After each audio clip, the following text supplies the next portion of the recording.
Hey, peace and blessings to you. My name is Jerry B. I am the EntreMusician, and so are you. Welcome to another exciting episode of the EntreMusician. This is the space where we concentrate on the mindset, on the discipline, and the focus of the EntreMusician. And today's episode is absolutely no exception. In fact, I would say that today's episode is one of the most vital to you as an EntreMusician. And I can tell you that once you've mastered these two mechanisms, you can leverage and scale your career with rhythm and soul. And I know that sounds old school, but I'm going to say right off the bat that I, Jerry B, have not yet mastered this rhythm. And I'm going to go into the confessional booth a little deeper in a few minutes, but I can tell you that I have more than enough experience to know what I'm doing wrong, and I have the knowledge to share how you can learn from my mistakes. And hopefully you will learn from my mistakes. Just don't do what I did and you'll be fine. But the other thing I want to say before unpacking this topic is that in one form or another in previous episodes, I know that I definitely touched on or either went in deeper on some aspects of this topic. So you may hear me repeat a few things, that I've said in the past, but that's okay. We absolutely need to drink from this particular fountain as often as we can. And finally, let me say, and then I'll get to the point, but my heart for these podcasts is to present them in a way that they can never be dated. In other words, like when we have a guest on, you won't hear us discuss their new project or their tour dates because we want you to get into the material at any point, not because there's an expiration date attached or we're promoting something, but we want you to be able to enjoy their conversations anytime you want to. And so it is with these topics as we choose to present them. We want you to be able to take advantage of whatever we talk about without there being an expiration date applied to it. So I can tell you that this particular subject we're going to unpack is considered to be seasonal subject matter, and although the practice of it or the rhythm of it should be employed throughout the year, an intentional focus is usually applied toward the end of a given year. So I am recording this episode at the end of a particular year, and I'm airing it, yes, at the end of a particular year, but you can absolutely pull it up anytime that you want to, and it should be viable because that's how we're presenting it. And of course, I'm talking about the two most important components in your marketing arsenal, and that's planning and reviewing. Now, again, there is so much information and material, so many videos and podcasts on planning your career, planning out your projects, and laying out strategies to ensure that you're off to a great start. So much so that I even struggle to having to do this. But for your convenience, I have placed what I consider to be some of the most important links at the EntreMusician. So go and get them and avail yourself to them. But my heart here today, as I've said earlier, is to encourage you into a process and to confess my own mistakes to you and hopefully help you to establish a healthy rhythm so that you can flow. But before we dive in, if you haven't already done so, I want to remind you, join us at the EntreMusician.com and become a member. There are 4 ways to subscribe to the EntreMusician, and that's either being a fan, follower, friend, or family member. And joining the EntreMusician.com provides you an opportunity to become more engaged with our work here, and for you to obtain the resources, the consultation, and the collaboration to excel in your career. So after this conversation is done, again, I just want to invite you, join us at the EntreMusician.com. Now, for today, I'm going to begin our discussion from the planning perspective, but beware that I'm going to be incorporating both the planning and reviewing side almost simultaneously. Now, you may already know this, but the most successful people on the planet have their lives scheduled 5 to 7 years out and beyond. Now, seriously, do you know where you will be or whom you will be meeting with 6 months, 6 years, 6 years and 3 months out? I bet you don't know. I don't know. But we know that the most successful people on the planet do plan their lives out that way. Of course, I'm not there yet, but just being able to understand that these possibilities exist is very curious for me. And I also don't need to remind you that failing to have a plan is, in fact, embracing failure, because you already know that you're smart people. And you also know, brilliant as you are, that planning is absolutely hard work, which is why so few people do it. Now, planning is not goal setting. Planning is what you do to go after the goal. It's not only setting deadlines and dates, but planning is breaking down the how you will obtain everything you need and then doing those things which are most important to accomplish the goal. Planning is, again, the how, okay? And it's the scheduling of the who's and the what's to accomplish your why. I mean, you're already, again, brilliant enough to know that you have to split up your planning into years or quarters, months, weeks, days, even hours and minutes. But after you've set the deadlines, it's vital to prioritize the whens and the how oftens. You need to organize and implement the smallest adjustments to help finalize your largest goals. And this is what planning does. This is why planning is important. No career ever scales without proper planning. Without being overly redundant either, I'm going to use this word, this old school word, rhythm, again, because I think it applies to our conversation. See, once you've established your why, and I know you've all read Simon Sinek's book, but once you've established the why, you need to create a rhythm based upon your daily rituals and routines that you can adapt and apply to any goal. Let me repeat that. Once you've established your main goal, your why, afterwards, in your planning, develop regular rituals and routines to establish your rhythm. Just like you develop routines in approaching and practicing your instrument, well, the same applies to planning. It's like the time you go to bed, night after night, what you do before you go to bed. It's like, what time do you wake up in the morning? How do you prep your morning? Is there a ritual attached to it before you leave the house? How you rehearse your shows? How you prepare for the studio? Absolutely, everything is important. And each of these things should be considered in your planning process. Now, author James Clear has an excellent book, which I highly recommend, called Atomic Habits, to unpack the nuances of tweaking the tiny things. In fact, he says, you do not rise to the level of your goals. You fall to the level of your systems. Your goal is your desired outcome. Your system is the collection of daily habits that will get you there. That's important. And one of the best systems that I found is Michael Hyatt's Full Focus Planner and his Ideal Week system. Week, W-E-E-K, to establish my own rhythm, and it's helped tremendously. I've explained this system before, and I do believe that Michael derived his theory from financial guru Dave Ramsey, who in his budgeting course advises us to give every dollar a name. Well, Michael advises that we give every day a name, and it's truly a game changer. For me, my entire week is already in my head without me having to think about it. Everything that I need to do in a given week is automatically routed to my subconscious schematic.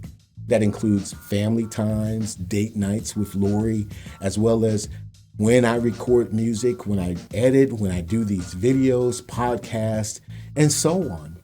Did I mention it has made a tremendous difference? Because it has. My days are divided into just 3 goals a day. And of course, you can add more goals if you'd like, but imagine actually completing 3 goals a day. That's 21 goals a week, approximately 84 a month, depending on 30 or 31 days in that month, and 1,008 goals a year. Now just think how much further ahead you would actually be if you completed 1,000 things per year and all of these things were interlocked and all moving in the same direction. What do you think about that? Absolutely on point. Now, interestingly though, you must plan time to plan. Yes, ma'am. Yes, sir.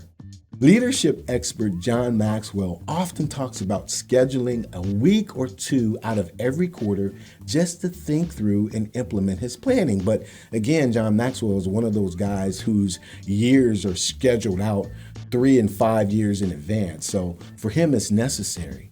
But the question remains, what about you? What could be possible if you were able to set aside 1 day per month to plan out the next several months of your life? And again, let's just step back and take a look at those atomic habits. Say you were planning to call on a very important resource, one who would be able to enhance your career and your life in a major way, right? Now, first of all, you would have to plan out what you needed to do to get their contact information. That would be one thing that is vital, right? And you would have to plan out your initial reach to that person to be able to confirm the call. Then you would have to plan out which points are absolutely necessary to discuss during that call, how long the call would be, right? Any appropriate follow-ups and questions if applicable. You would plan out each and every step. Now, say you expand that concept and you utilize it on every recording session that you do, every rehearsal, every performance. And say you expand that out and you do that in your marketing, in your social media, and other expanding platforms.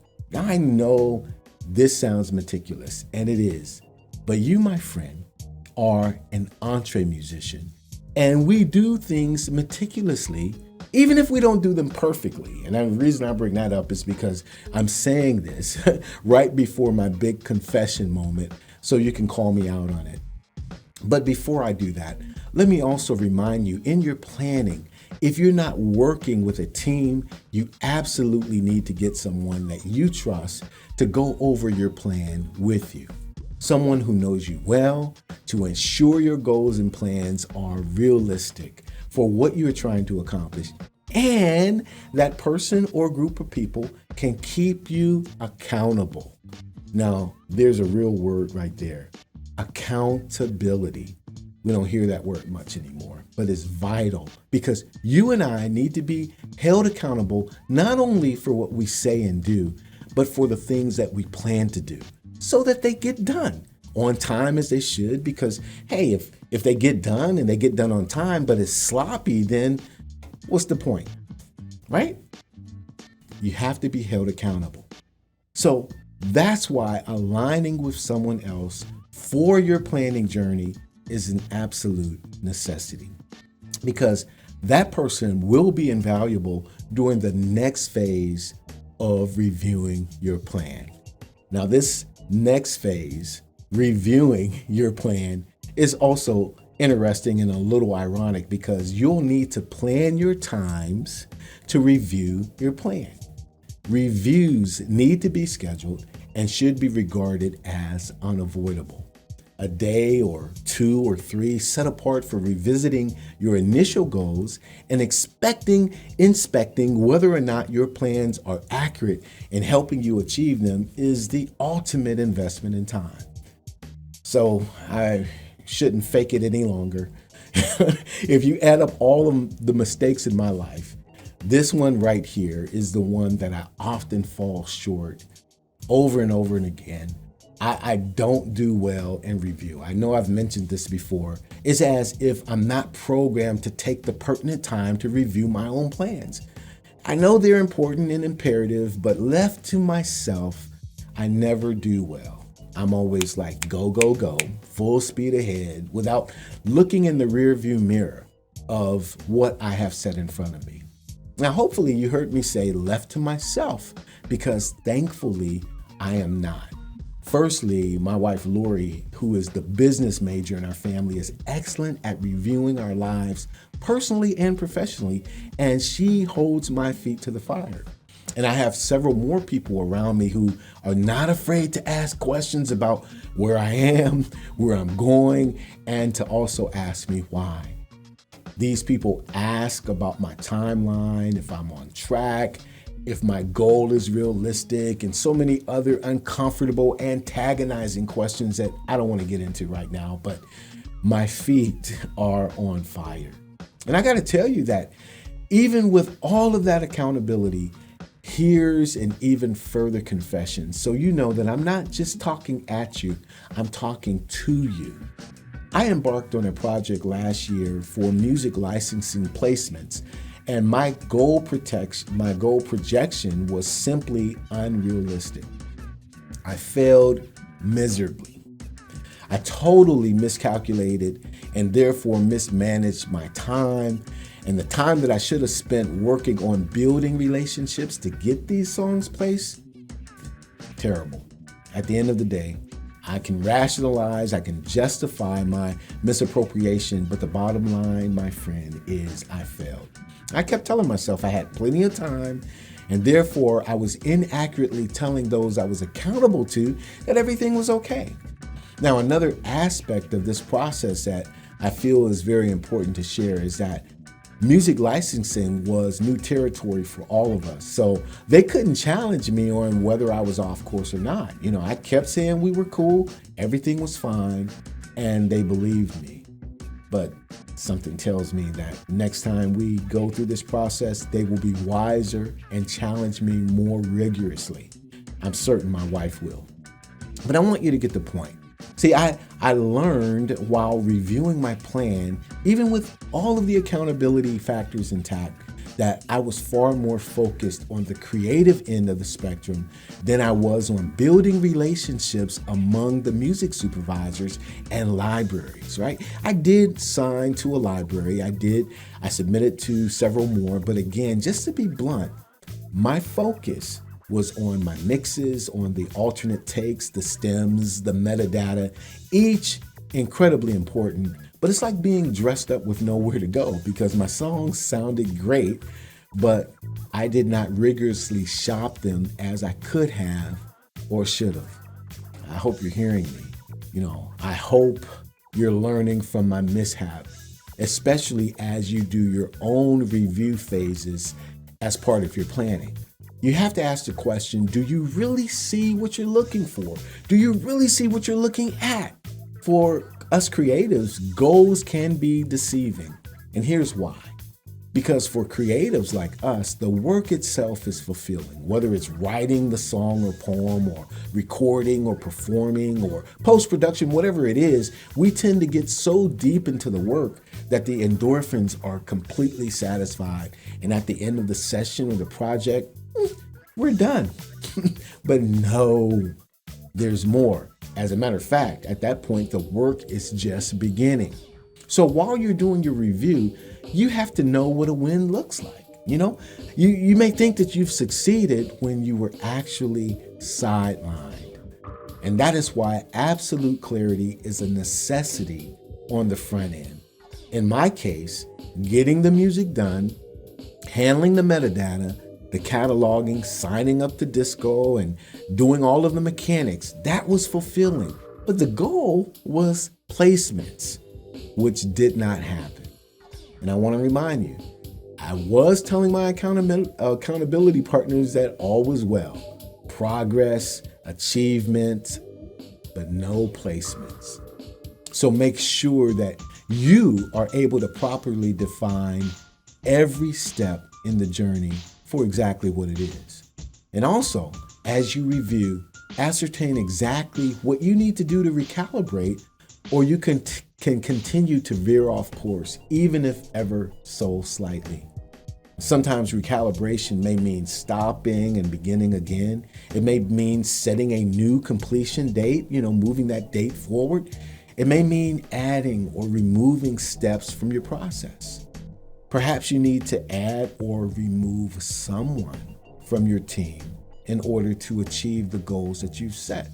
These are extremely tough decisions, frustrating at times, I know, But that's what the review process is all about. And maybe that's why I'm so bad at it.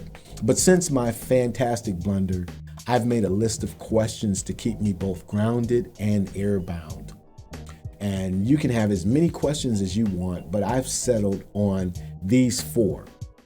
The first question is, do I have everything that I need? The second one is, what have I overlooked? The third one is, what is the very next step I need to take? And number 4 is, am I still passionate about this project? Why or why not? I have to work that out in my review. But let's begin with the first one. Every time you review, ask, do I have everything I need? Perhaps you can pace yourself as to where you were beginning with certain tangibles necessary to get you to phase 2. And once you've crossed over into phase 2, you can assess what you need then. Or perhaps like in my case, you need to slow down, evaluate your accomplishments, but recognize your need to reach out to partners who could help you take advantage of your achievement. Because music licensing is about networking, right? In my case, this was the actual placements being made. But the second question that I asked myself is the first cousin to the first, because you must ask it just so you can hear yourself say it. Have I overlooked anything? And chances are you may have overlooked something very small, seemingly unnecessary, but relevant. Ask and ask again. Thirdly, you have to ask, what is the very next step I need to take? Not the next step, but the very, very next. Because often it's not what you think. Perhaps it could be stepping away for a day or 2 to gain a fresh perspective on the thing. Perhaps it's stepping aside and allowing someone who's better skilled at the task to do his or her part to provide a sharper angle to the project instead of you just chipping and hacking away because of busy work. Perhaps the next step means hiring outside consultation to guide you into that next step. Or perhaps it means diving deeper because you're up against an important deadline and you can't afford any more delay. What is your very next step? Finally, ask yourself, am I still passionate about this project? And be transparent about actually where you are, right? And ask this question at every stage of your review schedule. Am I passionate? Of course, if you are, then keep it moving. If not, ask why and fix it or quit it. Time is too short. Life is too short. Invest your life into your greatest passions and make them count. Now, let me be clear. Of course, I'm not saying if you are having a bad, frustrating, long, or even stress-filled day, or perhaps a few days, that you should just scrap the whole thing. That's not what I'm saying at all. Because if you're truly passionate about your work, you will anticipate those types of days and you'll move on in spite of the obstacles. But if you're not at all passionate about the project, not at all, even the smallest of annoyances will throw and keep you off your game. So clarify where you are, and if you need to let go, then be gone and do something else. So those are the questions that I asked myself. And this is the way that I approach planning and review. And I hope this session has helped you. I want you to make sure you establish regular rituals and routines which envelop you, and you can operate out of your subconscious schedule. Make sure you have a planning system that works for you and works with you to help you set, maintain, and achieve your goals over and over. And again, I recommend Michael Hyatt's Full Focus Planner, not because they're paying me or I'm an affiliate or anything like that. I recommend it because it helps me so much. I want to help you. Make scheduled reviews a priority. This is something that you need to do.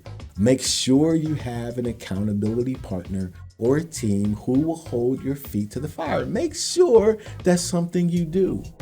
Make sure that they absolutely know all aspects of the work that you're doing so that they can track you properly and challenge you as needed, so that whenever you veer off the course, they can know so much about the project. They go, no, I'm not taking your word for it, okay? Ask all of the important questions that we just covered. And equally important, I'm asking again, Visit us and join us at the EntreMusician.com to avail yourselves to all of the resources and opportunities you need to nurture and foster your career. You just go to the EntreMusician.com, click on the Backstage Pass, and even offline, tell everybody you know that you get down with the EntreMusicians. If you have any questions or comments, you can always get in touch with us. We would love to hear from you. We love engaging with you. We love dialoguing with you. This is why we exist.